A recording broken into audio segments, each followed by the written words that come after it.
اعوذ باللہ من الشیطان الرجیم بسم اللہ الرحمن الرحیم واستعینوا بالصبر والصلاة وإنها لکبیرة إلا علی الخاشعین، اور صبر اور نماز سے مدد لو، اور بلا شبہ نماز گنا گزرتی ہے مگر ان لوگوں پر نہیں جو عاجزی کرتے ہیں۔ الذین یظنون انہم ملاقو ربہم وانہم الیہ راجعون، جو یہ سمجھتے ہیں کہ انہیں اپنے پروردگار سے ملنا ہے اور بالآخر اسی کی طرف لوٹ کر جانا ہے۔ انسان بندہ ہے اور حق تعالی رب اور مالک ہے۔ جو انسان بندگی اور اس کے آداب سے ناواقف ہوتا ہے، اس کا قدم نماز کی طرف نہیں اٹھتا اور اس کی پیشانی حق تعالی کے حضور نہیں جھکتی، لیکن جن بندوں پر بندگی کی حقیقت اور حق تعالی کی شان کھول دی جاتی ہے، ان کے دل بندگی کے خشوع، آخرت کے خوف اور لقائے رب کے شوق سے پر ہو جاتے ہیں، اور ان کی پیشانیوں میں سجدے تڑپنے لگتے ہیں۔ ایسے بندوں پر نماز پڑھنا یا صبر اور نماز سے استناعت حاصل کرنا بہت آسان ہو جاتا ہے۔ یا بنی اسرائیل اذکروا نعمتی التی انعمت علیکم وانی فضلتکم علی العالمین، اے بنی اسرائیل میرے وہ احسان یاد کرو جو میں نے تم پر کیے تھے، اور یہ کہ میں نے تم کو تمام دنیا کی قوموں پر فضیلت بخشی تھی۔ واتقوا یوما لا تجزی نفس عن نفس شیئا ولا يقبل منها شفاعة ولا يؤخذ منها عدل ولا هم ينصرون، اور اس دن سے ڈرو جس دن نہ کوئی شخص کسی کے کچھ کام آئے گا، اور نہ کسی کے حق میں کوئی سفارش سنی جائے گی، اور نہ کسی سے کسی طرح کا بدلہ قبول کیا جائے گا، اور نہ لوگوں کو کسی طرح کی مدد پہنچ سکے گی۔ بنی اسرائیل کے تاریخی واقعات کو قرآن میں کہیں اجمال اور کہیں تفصیل سے مختلف صورتوں میں بیان فرمایا ہے۔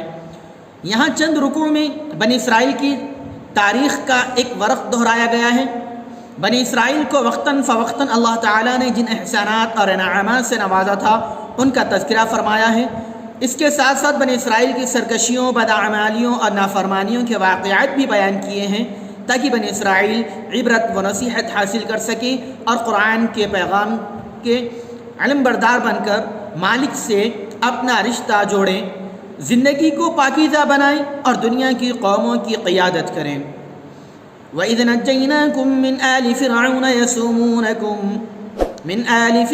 يَسُومُونَكُمْ سُوءَ الْعَذَابِ يُذَبِّحُونَ أَبْنَاءَكُمْ وَيَسْتَحْيُونَ نِسَاءَكُمْ وَفِي ذَلِكُمْ بَلَاءٌ مِّن رَبِّكُمْ عَظِيمٌ، اور وقت یاد کرو جب کہ ہم نے تمہیں فرعون کی قوم سے نجات دی تھی، وہ تم کو بری طرح تکلیف دیتے تھے، تمہارے بیٹوں کو قتل کر ڈالتے تھے اور بیٹیوں کو زندہ رہنے دیتے تھے، اور اس میں تمہارے پروردگار کی طرف سے بڑی آزمائش تھی۔ اس زمانے میں مصر کا بادشاہ فرعون کہلاتا تھا۔ حضرت موسیٰ علیہ السلام کے زمانے میں جو فرعون تھا اس کا نام مصعب یا ولید تھا۔ فرعون نے جو خواب دیکھا تھا کہ بیت المقدس سے ایک آگ نکلی اور اس نے مصر کی بستی کو جلا ڈالا، لیکن بنی اسرائیل کے گھر محفوظ رہے۔ نجومیوں نے اس خواب کی تعبیر یہ بتائی کہ بنی اسرائیل میں ایک لڑکا پیدا ہوگا جو فرعونی خاندان کی سلطنت کا تختہ الٹ دے گا۔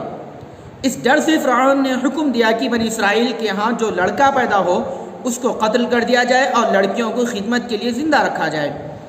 اسی زمانے میں حضرت موسیٰ علیہ السلام پیدا ہوئے۔ اللہ تعالیٰ نے ان کو عجیب و غریب طریقے سے فرعون اور اس کی بیوی کے محل میں پرورش کرایا، پھر جوان ہونے کے بعد انہی کے ہاتھوں بنی اسرائیل کو فرعون کے پنجے ظلم سے نجات دی۔ اس واقعے کا تفصیلی بیان سورہ طٰہٰ میں ہے۔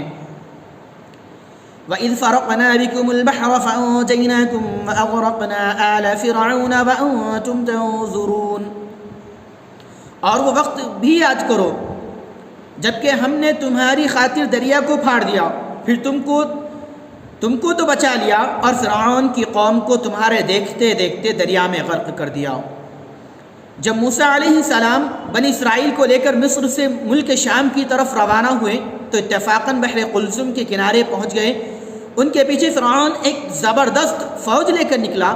یہ دیکھ کر سامنے سمندر ہے اور پیچھے فرعونی لشکر، بنی اسرائیل خوف زدہ ہوئے۔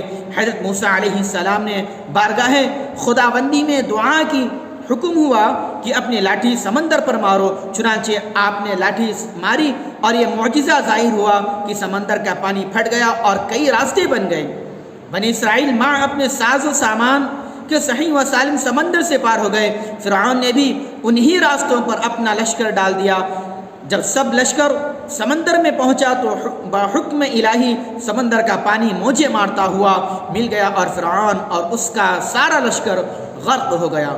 بنی اسرائیل دوسرے کنارے پر کھڑے فرعون اور اس کے لشکر کے ڈوبنے کا تماشا دیکھتے رہے۔